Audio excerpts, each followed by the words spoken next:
All right. So yes. So I'll cut to the chase. So what we are having here now is one of the classic activity at Culture Club, right? So Culture Club is a club curated by Culture Monkey. So here we every week we talk to HRs and CHROs from leading organizations in India to mainly answer questions revolving around the theme of e-culture. So in the last episode, we had Rishabh from Anmol Groups, the CHRO at Anmol Groups, and we had seen a lot of interesting points brought up by Rishabh. And today we have Nitin from Udaan, right? So we are so excited, and I think we can already get started, Ketan. So I think you can shoot out the questions. And thanks a lot, Nitin, for joining in on a Saturday afternoon. It shows that the passion for this topic, and of course the lot of points that we are about to discuss is going to churn out a lot of value for our viewers as well. So over to you, Ketan.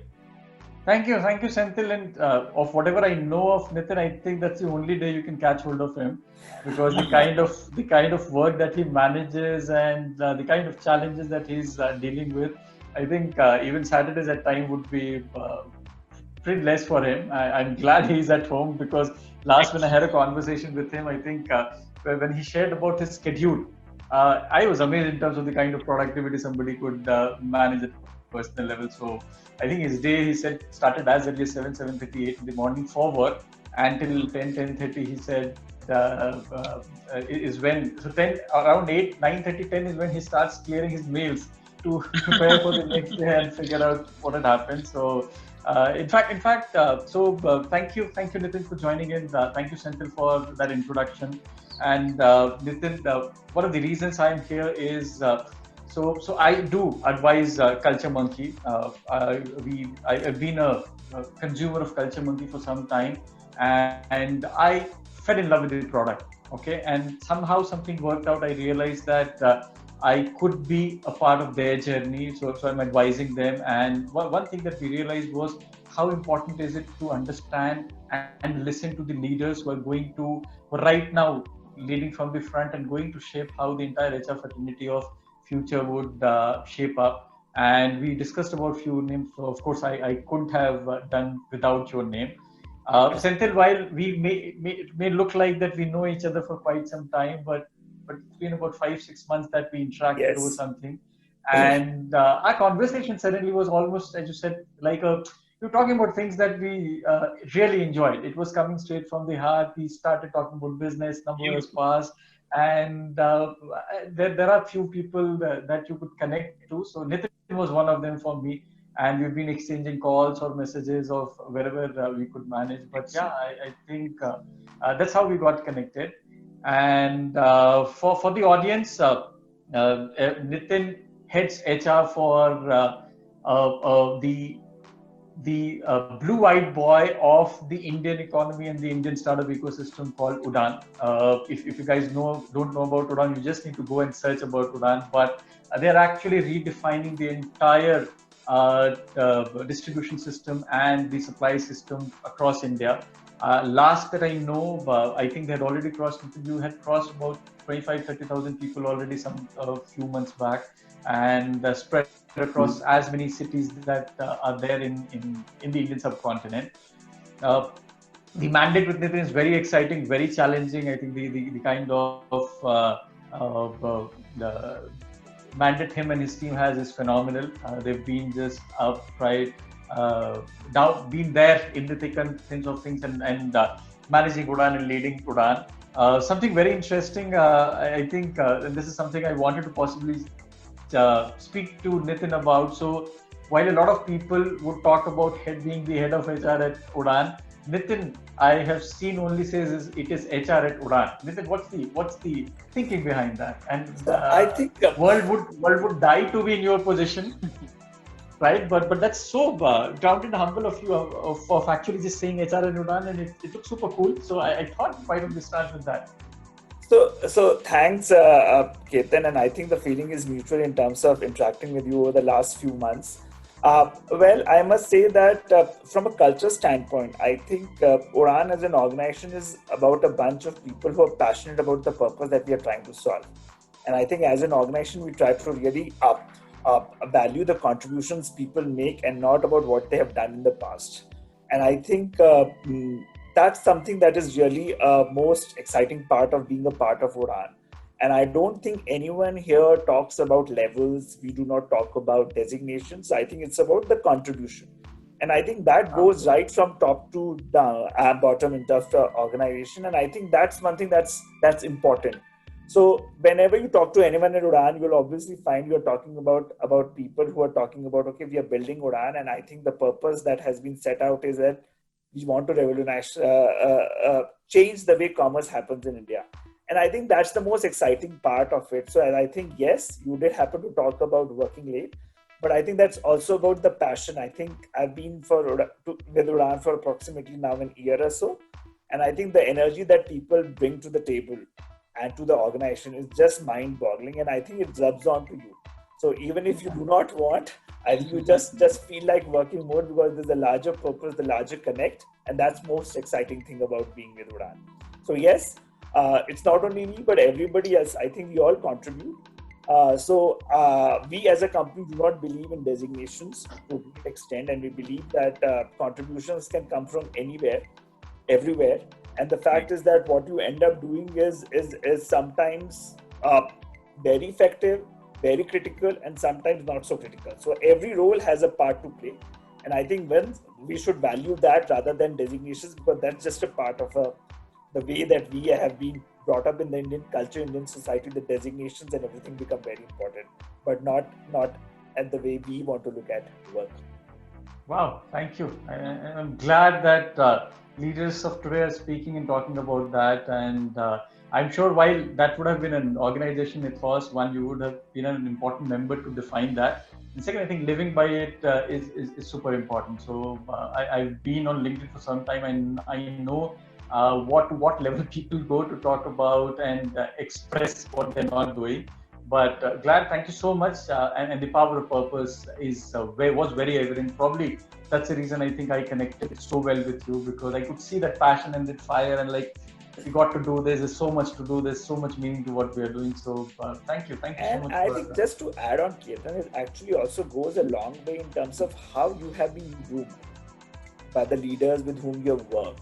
For example, I was lucky to have some of the finest leaders under whom I worked. I remember still my time with Standard Chartered and probably with Tata Global Beverages, more so importantly, because Tata has a certain perspective in mind when you talk about Tata's as an organization, a lot of leaders with a lot of gray hair and a lot of experience, wisdom and all that.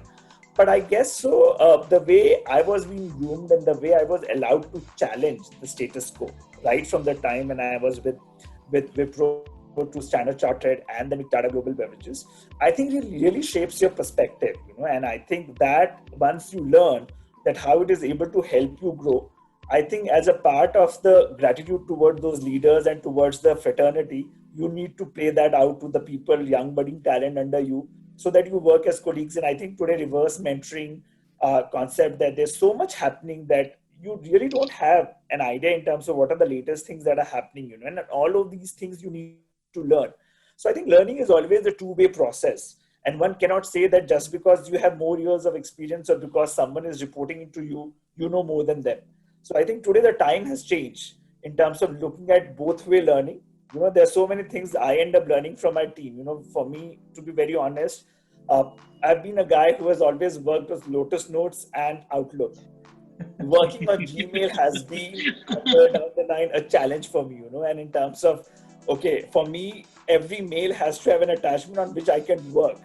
Now, working on Google Drive is something that I'm just coping up with, So that is again a learning, how do you feel comfortable working on that kind of platform from an organization where Outlook and Lotus Notes was the only way, given that they were far more secure, encrypted ways of communication.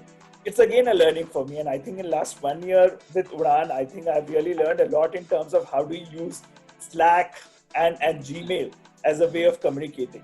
And obviously WhatsApp, which really becomes a lifetime. Right. No, glad that you said Lotus Notes and not Fox Pro, right? So I mean, as an engineer, I have done a lot of time. Large part of my work was at startups, so I was able to relate to the flat hierarchy and designation doesn't really matter kind of DNA. I was able to relate to, but the unique thing that here we are talking about is at thousands of employees at Udaan, you're still able to retain that and have that contribution first mindset. That's something that it really deserves great appreciation. That's what I think. Thanks. Right, thank you. And guys, that's why Nitin is where Nitin is, and that's who Nitin is. So I've been glad. Thank you for sharing. In fact, this Outlook and the Gmail thing has been troubling me also a lot. And I have, again, for last 30 days, I've been trying to come back to Gmail. It's been very, very difficult. And there's one day, so Senthil suddenly says, so we've sent you a link to Slack. I said, okay, what is Slack? He said, you don't know Slack? I said, no, I don't know. I've heard about it, but what would I do on Slack? He said, no, just please come on Slack. It's a fun place. You will see exchange of communication. And I came in, and then I went out and I came in. But yeah, I think a very important point, guys, that Nitin has said is about learnability. It's about evolving, learning from each other, and being nimble. I think that's what I'm hearing from him is that super important. And I have also been fortunate to an extent of working with the best and the best of the leaders, and I think I'm also a lot because of what I learned from them, a kind of opportunity that given. In fact, when we talk about leaders in Udaan, I think I'll jump straight to the question. This entire thing about culture is no better can be spoke about in context of an organization that is being built, and from somebody who's actually seen it with the biggest conglomerate in Indian context, and a company whose culture in history has also been cited at multiple times for the example. So it will be really interesting, Nitin. These 5 questions, we have 5 questions crafted out for you and a surprise one at the end. So you will have to wait for the end for those surprise questions to come.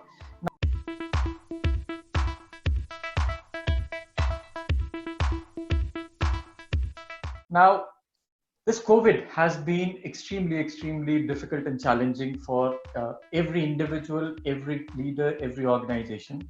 Now, how have you seen the conversations of the CXO change or evolve with the onset of COVID? I won't say post-COVID because we are still in the post-COVID, and post-COVID is going to be there for pretty some time. But how have you seen, or have you seen a change in the conversation that the CXOs have? In terms of how do they see culture and about engagement? What's your point of view on that?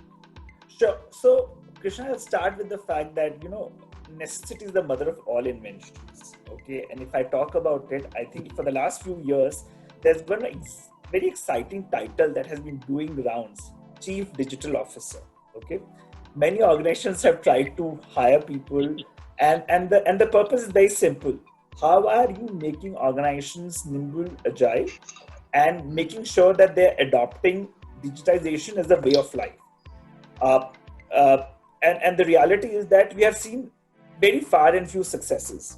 Okay, we are still trying to work out what is the actual matrices that can be used to actually measure the effectiveness of a chief digital officer in an organization, right? And then COVID happens. And then you say even some of the most slow organizations in terms of adopting automation and in terms of digitizations are now vying for the best of the tools that are available to make sure things happen remotely, and that's the beauty of what constraints can make people do. Survival of the fittest, we often talk about, and I think that's what COVID has actually led to, for all of us, because organizations are failing to be relevant and effective in case they're not adopting to the new ways of working. We all have spoken about Gen X, Gen Y, and all of those stuffs, in terms of how it is difficult for a Gen Y to report into a Gen X, a baby boomers, or whatever we want to talk about. These have been the conversations that have been there for last few years in terms of conversations, and then talking about gig workers, etc. Now, I think from a manager standpoint or a culture standpoint, 2 things really become very important. Work from home was a privilege, right? That many a time organizations and say managers were giving their team members, and they're saying that, look, I'm flexible. I am trying to give you a comfort of working from home. And all of a sudden becomes that no, it's not a privilege, it's not an option, it's the way of work. It's the way of we are going to do work. So I think there are two important factors that really play important role. First is the trust. Okay, trust is a very important factor. Do your managers trust that my team members are working in the interest of the organization and are not whiling away time? Right? How do you create that culture of trust between the manager and the team members? And second is the fear of losing control, right? That's an important element. I have my team sitting next to me. There is a particular requirement that is coming to me. I know that I can leverage, I can channelize them to get the work done in a particular way or a particular time. Now, these are the two things which really, whether you like it or not, you don't have now. Now, I know COVID is a situation is there right now, and it might be there for some time to come. But from a cultural standpoint, I feel that is this an opportunity that we can leverage to make it a sustainable reality for us, and what it would mean from a cultural standpoint. So I think there has been a time when managers work with a thought process of power, control, affiliation, right? Now comes the time of resilience, right? In terms of using discretion, restrained discretion. Okay, in terms of how do you deal with people? How many managers today are comfortable that they are able to get through to their team in one single go what they're expecting? Just because I know that my team member is sitting here, and even if I've asked him or her to make a presentation, she can do some work and she will come and I will guide, okay, no, do like this. Okay, I want these changes to be made. This is not possible. And these are few of the learnings I really had when we were trying to make Tata Global Beverages also move from a complete in-house to an outsourcing model with TCS. So that was a cultural shift that we were looking at, that are my managers equipped to really give everything in a right one go rather than giving it in a piecemeal fashion, And that was the exact thing I did when I was working with Standard Chartered, and when we were having a complete global project being run in terms of its scope international, which was the captive backend for around all the HR processes across 55 countries for Standard Chartered. So how do you really, and it was really a cultural mindset, in terms of being able to clearly articulate your expectations and make sure that you get the desired outcome without being nudging and being interfering too many times. So I think from a leaders of today's perspective, that will really become an important element for all of us. Can we really repurpose it, from the perspective of the way we work? Like you were talking about the fact that probably from your office space, etc., you're looking at new options, because somewhere down the line, say someone has said that 21 days is someone takes to make a particular thing a habit. Yeah. Right. Today, when we have been in for more than 3 months in a similar kind of scenario, can we really repurpose it, realign in terms of the way we work? And the benefits are huge. We all know we have been in a city like a Bangalore, where traveling from one part to another part may take 1.5 hours one way. Imagine if 3 hours are being made available to an employee to use it effectively for some of the things that he has not been able to do. Traveling 1.5 hours one way, you come to office. Do you think you really are in the best of the energy and a mood to be productive from the moment you enter the office? No. So how can we really relook at this entire thought process and make it really, the reality? So I think that's one important element. But to make that, it also requires a lot of change. One is from an infrastructure. And when I talk about infrastructure, it's not only about the physical infrastructure, but it's also about the social infrastructure. Physical infrastructure would be in terms of availability of a space within home where you can work, right? Laptop, printers, everything else that is required, a stable net connection.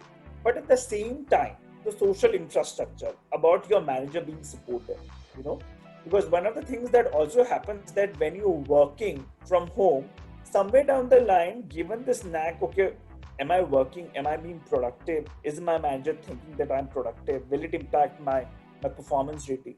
So how do you really create that support and that comfort that if you're not working in front of your manager, doesn't mean that you're not working, you're whiling away your time on Facebook, on TikTok, or whatever these latest social stuff has come out. So I think that really becomes an important element, and for the leaders to make sure, that they are creating that infrastructure and that support across the level. So I think that's, according to me, a most important element for us to look at the ways of working. Obviously, it gives a lot of opportunity from an organizational standpoint. The way you were talking about rent is an important element. And if today we talk about, say, Bandra Kurla in Mumbai, or maybe a HSR, or maybe some of the other locations in Delhi, etc., rentals are at peak. At times, it is really prohibitive. Imagine that amount of money being available for you to help, employees do the work better from their home. 3 hours of productive time they get to do not only from an office standpoint additional work, but also some of the personal stuff which they have been neglecting so far. Maybe spending time with the family. I think this is something that I feel would become important in the post-COVID scenario. How do we learn from this scenario or situation and make it a reality, making life easy for everyone, and doing away with higher rentals that is required. Obviously, second would be in terms of pollution, traffic jams, and more importantly, quality of time that you end up doing work yourself and being available to your family. Now, that's one way of looking at it. Obviously, as you were also talking, there are certain roles which require you to be available because they might be customer-facing roles. Now, equity and perceived equity are two elements which you and I obviously cannot shy away. That one is the biggest challenge we as HR professionals end up facing when we have to deal with people. So there will be a set of roles which can work from home, and there will be roles which will require you to be in the market. And obviously, being in market at this point of time involves a certain element of risk, right? And we all, as human beings, principal agent theory, whatever you want to call up, wants compensated for that, and we feel that we should be given due credit in terms of reward, recognition, etc. So from an organizational standpoint, it really becomes important, how are you making that comfortable for an individual who's going out into the market in terms of what kind of infrastructure, secure support, and safety precautions you can provide for an individual to go, and then how this is actually reflected back in terms of the way the particular hostilities of working in a particular environment are being taken into account when you look at recognizing and rewarding the people. I think these are the things which, from going forward perspective, would really become some of the challenges or aspects I think organizations and leaders at organizations have to deal with and find answers for. Wow, thank you. Quite a lot of points. The one that actually grabbed my immediate attention and very fresh and new, and thank you so much, Nitin, for sharing that, is the concept of social infrastructure. The role that a manager has to play in enabling this, because yes, I think because I also coach people, I do understand the kind of questions that people are having in mind, and I'm glad that the HR leaders of today and tomorrow are thinking about that. That was really amazing. And yes, I think fundamentally it's always been about trust. So that shift from watching over the shoulders of anybody to see it work, to now having a trust. And I think, yeah, when I look back, I think that, a very interesting point that you made was managers have to become sharper in terms of putting across their expectation and not assume that the person is right there and I can walk and then suddenly get the work done. And when I look back, I think I have also started doing that more. I think when I'm speaking to my team, the meetings are sharper, crisper, with very, very defined objective. And I've been hearing this amazing, but everybody's saying that in most cases, the productivities have shot up, because I think people have started thinking and to an extent valuing each other's time. But thank you so much, Nitin. These are the few that I could capture. Of course, there were a lot that you shared, but these are the ones that actually caught my attention. Thank you. Right, great. Now, to add one point here, right? So I read that to add to the productivity has increased. There's another positive thing that has happened to the folks in a team that actually work and are poor at internally marketing themselves. Those are those are now getting real appreciations. With this, with the onset of the remote work, the guys who are really good at work but very poor in internally marketing has gotten a good traction with this. This is something that I read from somewhere, yesterday or the day before. So, thought and I'm Glad you shared. It's also interesting. No, I think a relevant point because it's more in terms of the time that is available for you, and I think most of this work happening on email and all that stuff. Yes, it really becomes and hangouts and all. Yes, so some of these things really are playing in terms of the underdogs in the workplace who never come to the forefront in terms of tom-tomming about what they have done. Yeah, really gain out of it because it's all about your actual work and not actually only talking about what you could have done. So yes, I think a very valid point, Senthil, you've spoken about. In fact, let me add there, Senthil, and this. So, what happened 4 days, 5 days back is there's this bunch of 8, 10 young engineering and product team people that we had, and they actually use that time. Nitin was saying about these travel time that people save. Now, these guys are just started their career, so not too high in terms of the hierarchy, but these guys actually, in their time, 10 of them worked together remotely and developed a COVID vaccine tracker. Nobody has done that ever on this globe, and the kind of traction these guys are getting from people abroad saying that, why didn't somebody think about this? These guys actually created a website, and do check that out. I'm promoting them because these guys are doing it out of passion. It's called thevaccinetracker.com. And they've suddenly started getting a lot of traction from a lot of people in product. But adding these 2 points, underdog suddenly came up because they had an opportunity to demonstrate to the work. And second, I think they are able to save the time otherwise that they put in getting ready, setting up for office. Yes, office going is a task, right? So I think they've been able to use that and collaborated remotely. But wow, thank you, Senthil, thank you, Nitin. This is exciting. A lot for me to also think and learn. But glad that we spoke about that.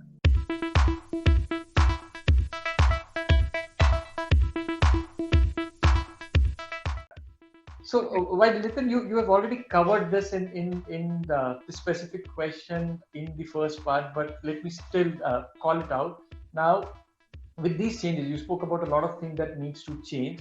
Now, if there is the most important shift in terms of how business or line has been thinking about people or people practices, what is that one silver lining or one of the biggest change that you have always been wanting to happen? And COVID had possibly helped the managers to think in that direction. What would be that one thing? I think the bandwidth. Okay, I see a lot of bandwidth is now made available because you are left with no other option but to trust and see the work will be done and it will come to you. So you're able to use a lot of these bandwidth from thinking about what are some of the things that you need to focus and think about, which normally during your day-to-day interaction or day-to-day way you're working, you will never be able to focus about, right?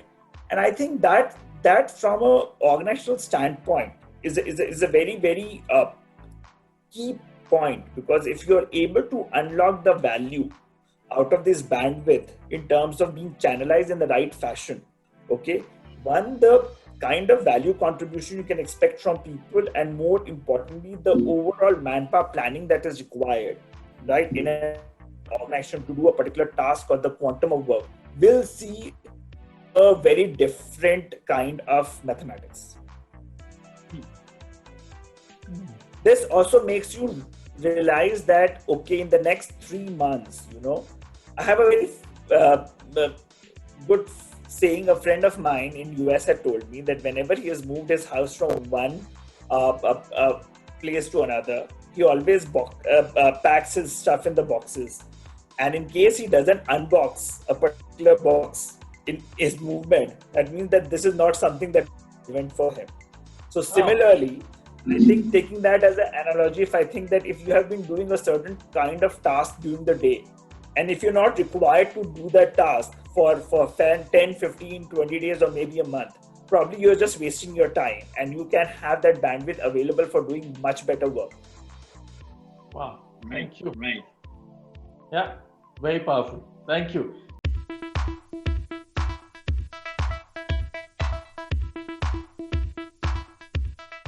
So what does this change? What do you want this change? This COVID has forced a lot of things on us for the HR fraternity. What are the 2-3 things that you want this fraternity to start thinking and talking and then moving the direction? What's your point of view? See, I think just taking it forward, I think we have always been talking when you're working with a sales organization, or probably when you end up working with gig workers. One of the challenge that HR fraternity or professionals has is how do you engage and communicate with these people? Because there is a person who is working for you in a small town, or say, or a small city called Jabalpur, who doesn't have the organizational office or the colleagues with him he works. He's just taking the brand of the organization and trying to sell or trying to do certain aspects of work. So his identity is not by the organization in that particular sense, because he doesn't have the brand name of that organization or that office space where he's talking to the people who belong and who are working for the same purpose. So they're creating some kind of affiliation and some kind of engagement with the organization has always been a challenge when you end up talking about the salespeople. When you end up talking about the gig workers, people who are working with multiple organizations, how do you repurpose their entire thought to be aligned to the organization at the time when they're working with the organization, has been a challenge that we all have been talking about. Now, these were far and fewer challenge from an organizational standpoint because these numbers were limited. Now, you talk about an entire organization working not from one single location or different offices, or rather from home. How do you actually keep that purpose alive? The motivation and the morale high in terms of being aligned to the organization, and more importantly, how do you end up communicating with them? And I think if all the energies from the HR standpoint today have to focus on is that how do they keep the work meaningful? How do they help people cope the stress that comes with working not in the same office, right? And make sure that they're finding the purpose and the sense of belongingness which otherwise is missing, because we all are social human beings. We need physical get-togethers, we need to connect with each other. Very often people have said that, today the kids are so good on social media, but when you have them in person, they will struggle. They don't know what to talk, and those are some of the changes that are happening in our society given the use of technology and all that. Now, from an HR standpoint, while that is a new reality, how are you still making that softer aspect of being people-centric, being close to people, not die down? How do you make your communication is quite effective? Because that's the most important thing. Are people even able to relate? You may have an addressing of 250 people at the same time, but you can't open it for people to ask questions, right? In a public forum at that point of time, because it may lead to a chaos, which may mean that HR have to look at something like a Slido, etc., which are online free tools available for you to engage, ask questions, and channelize those discussions in a rightful fashion. Today, we start talking about coming to office is not only about doing your work. You interact, you learn, you experience, and hence you grow. Now, today, if that is not available and you expected to work from a cabin where you have no one else to really look up to or talk to, how do you really make sure that you are learning and you're growing, in terms of your experience, your wisdom, and all of that? The entire training today that we talk about will undergo a massive shift, because no longer you can have classroom trainings or workshops being conducted where 10, 15, 20 people are coming together and talking, and to keep people really engaged and involved in a day-long workshop on internet or Zoom or any of those things is really not possible. So I think that will really require how do you make sure that the learning doesn't come to an halt or doesn't slow down while we work in this new kind of work arrangement. And I think these are the two things I think are the biggest challenges that I see from an HR perspective, and how we as HR people enable that for an organization would be very important, because that is some of the things that really worry people. Because as we get into this environment, which is far more full of ambiguity, and really you do not know what future holds for us, I think one thing that will really keep us ready is in terms of how are we learning and how are we keeping ourselves updated with what are the latest things that can really impact us.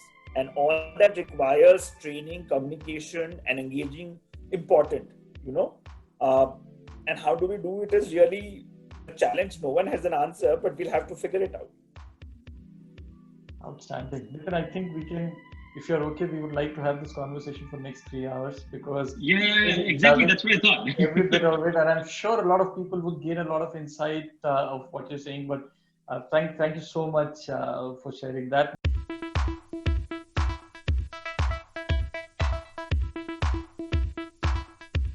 Now, I'll just call out a quick question, which may be a next step for this one, which I carved out for you. And that actually is the core theme of this entire episode and the conversation that we're doing. So do you see this culture becoming an e-culture as we go ahead? Because you spoke about infras not being there. It's a lot of connect is going to be virtual, while in retail that anyway has existed, but the physical interfaces are going to reduce and would remain as it is for some time. Do you think the culture is moving toward like the e-culture would become a far stronger terminology? Okay, then I will say that we are already in an e-culture society. Okay, and I think to give you an example, I think last 10 years that I've worked in Tata Global Beverages, I think I used to connect very often through Hangouts, video conferencing with my team out there in US, Australia, UK and everything, right? Today, when we talk about the workplace, outside workplace, I think we are more comfortable connecting with each other on Facebook, WhatsApp and all, right? So I think e-culture is somewhere that has really become a reality, okay? Now, why we are talking too much about it is because of the fact that today you are forced only to use e-ways of connecting and physical connect is something that has been always, is been prohibited. And as the psyche goes, for human beings, you try to do more of that, what you have been told not to do. And that rebellion, instinct of a human being is always very evident for all of us, So I'm saying that, yes, today when you talk about e-culture, I think has been there. But today we are forced to adopt e-culture in a far more structured fashion than we would have done in the past. So yes, it is going to be there and it is the way of life. It has happened for anyone who has been working in multinationals. I know I've been talking to colleagues maybe for 5 years, but I've only met them thrice in the span of 5 years. And we have a good rapport and we know everything about each other's family, what are they doing, how are her kids and all of that stuff. So connect always gets created. Rather, I would say that because from an e-culture to a physical culture, there's always a kind of hesitation, because once you're so comfortable talking to each other through a mobile or from a WhatsApp and all that, suddenly you get those people in front of each other. You don't know how they react. And there are studies which have been saying that, in fact, of kids today, you talk about it, they're very good to interact with each other on Facebook, WhatsApp and all that. But the moment you put them in front of each other, they really don't know what they have to talk about. So I think e-culture is there, and I think it's only about how do you integrate it and make the relevance of it felt to the people. That it's a part of life, and how do you use it, in your entire journey of interacting with people and all of that stuff, because I just try to make sure that my kids are actually spending more time going out rather than just being in front of a television or talking through a Snapchat and all of these things with their friends and all, because the touch is lost, So I say that e-culture is a way of supporting a culture of an organization. And yes, a lot of things need to be done. For example, in last 3 months, I think we have had 1 or 2 sessions where we called it Bucker session, where we made sure that, the team, the HR team is connecting with no purpose. We're just there talking about some of those things which are irrelevant and asking for some funny questions and some games and all that, because that also will require a lot of bonding, because that is not happening in the physical environment. So yes, e-culture becomes far more important. And I think from an HR standpoint, what really becomes important is how do you channelize your interactions on the electronic way or data so that they are more meaningful, because physical get-togethers are no longer going to happen now for a few months to come. So I think that's the way I talk about it, in terms of how do you really make it more meaningful and more productive, to be safe, in terms of meeting the larger purpose of being aligned to the organization, being aligned to the purpose of the organization, and even what you as a team want to achieve. Wow, thank you. A lot of points out there. So good, glad. Thank you so much, Nitin, on the questions. No, one point to add here is when you said when kids are on, finding it easier to communicate through text. For adults as well. When you have to go for an apology, it's much easier to type sorry, I'm sorry, and that's it. But to look the other guy in the eye and really realize, dude, I made a mistake, and that somehow was detrimental to your life, and we're looking at each other now. Let me say I'm sorry, right? That's like there's a world of difference in between that and this. So it's this super point that you brought up, Nitin. And Senthil, to add to that, and of course on a lighter note, this definition would change after you get married. So I think Okay. learn how to look into the eyes right there and say sorry, even if you haven't done a mistake. So prepare yourself for that. Okay. I think we will park this question for later. But glad you It will got come with a lot of ease to you. Okay. All right. Right. Thank God I'm not. Okay.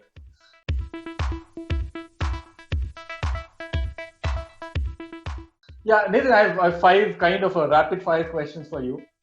And the first one is, if not HR, what would you have become as a profession? What profession would you have? I think either it would have been a finance guy, but people say I would do a good as a sales guy. But I believe I am a better finance guy. Oh, Nice. okay, all right.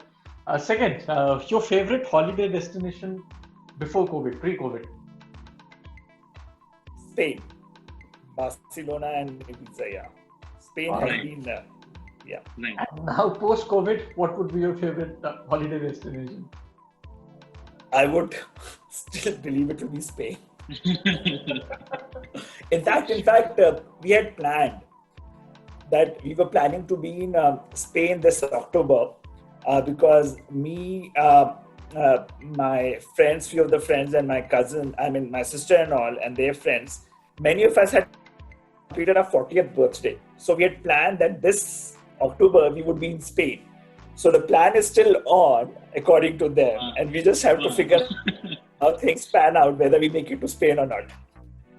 Wow. I'm sure it'll work out, right? Okay, now this is going to be a tough one. Cooking, cleaning, mopping during COVID, which was the easiest thing to do?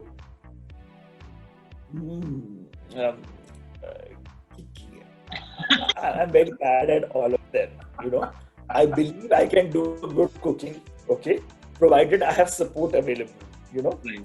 So I would say that I'll still take my shot at cooking, provided I have support. Other things, I think it's tough. Okay. Good, and the most important question and more at personal level, one thing that you would want or would you thank COVID for?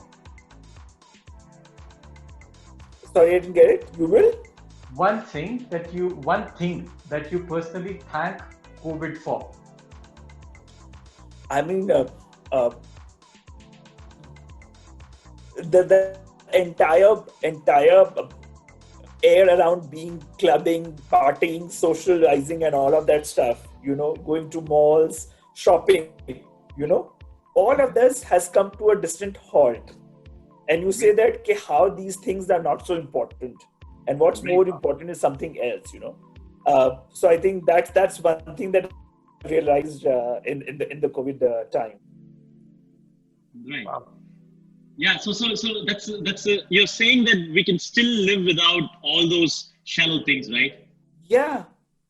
Right. So absolutely. I'm just thinking that, okay, today you're going to pubs, you're going clubbing, you're going for night outs, you're going to a movie. I mean, I don't think any of those things that happened in last 4 months, right? Right. And, Absolutely. and and you're really, your life is still going on and you're still happy and you're able to focus on a Yes. lot more things. So I think that's one learning I've got. And I am super guilty. Whatever you said, I really last, like 7, 8 weekends. Every Saturday I woke up to a brighter world. Every Sunday I woke up. I really think what you're saying makes sense, right? So yeah, yeah, yeah. And the second most important thing is the pollution. It has come down drastically. I mean, I know that the amount of money the government has spent to clean up Ganges, and now today you look at it, it's much cleaner without spending a lot of money. Right, right, right. No, I think COVID, all in all, COVID taught us to live a life of a minimalist. There is a 90-90 rule for a minimalist, which is like you take anything that you haven't used in the past 90 days at your home and ask the question, are you going to use this thing in the next 90 days, coming 90 days? If your answer is no, you might as well dispose it. You don't need that thing, right? So that's some psychological minimalist is who the COVID has taught us to made us in that direction. That's one thing I believe I can do, Right. because I'm not at all. When it comes to brands and all, I wish I could do something like that. Maybe that's the next area I need to work upon. Beautiful, beautiful, nice. I am confident. I'm hoping I'll not use this. Even ask this question to my wife. It looks like, as for last 90 days, have I added any value? And for last 90 days, if am I going to add any value? I don't have a place to go right now. So I think if you can please cut this section, because she watches a lot of these episodes. So please, I don't know. Wow. No, but good, yeah, very relevant. I think I've been doing that for few places and few things in my life at least. So if you haven't used it, and I've been shifting places, Bombay, Delhi, Bombay, Bangalore, and every time when we would like start packing, you would say, why did we even buy this? Why did we really even buy this? And then that was one of the reasons we said stop buying, and we've actually stopped, reduced our expenditures on a lot of those things. But a powerful question. I never thought there is a theory or something like that, but it makes really sense. I have used that 6-month lens. That have you used it in 6 months? If not, you're not going to use it again ever. Right. It's also relevant to our downloads folder, right? If you go to your downloads folder on laptop, there's so much time you don't want to get rid of them, and you have to sit down and so yeah. I think a lot of things always, number of things increase your, it takes a toll on your peace of mind. Yeah, clutter. Right. So yeah, decluttering is a. I was actually searching. In US and all, you have a lot of these agencies who will come and will declutter your home. And I was thinking that if I have to do it myself, I can't do it. Can you find an agency in India who can do it? And unfortunately, I couldn't. And I saw that could be one big, nice business model in India, decluttering homes as a service. I know I will be the first one to even go and get someone to do that for me, because I know I can't do it. Yes. Right. Yep. Looks like something urban company can pick up soon. Right. But good. Glad, guys. That was Nitin for you from Udaan. Nitin, thank you so much for your time. It was wonderful. I think the kind of information, thoughts, and ideas that you created, we may come back to you for a lot of other insight. But this was phenomenal. Senthil, thank you so much for organizing and having me here. Nitin, thank you so much again for being there. And guys, that was the episode from on behalf of Culture Monkey. Hope you guys enjoyed it. Thank you.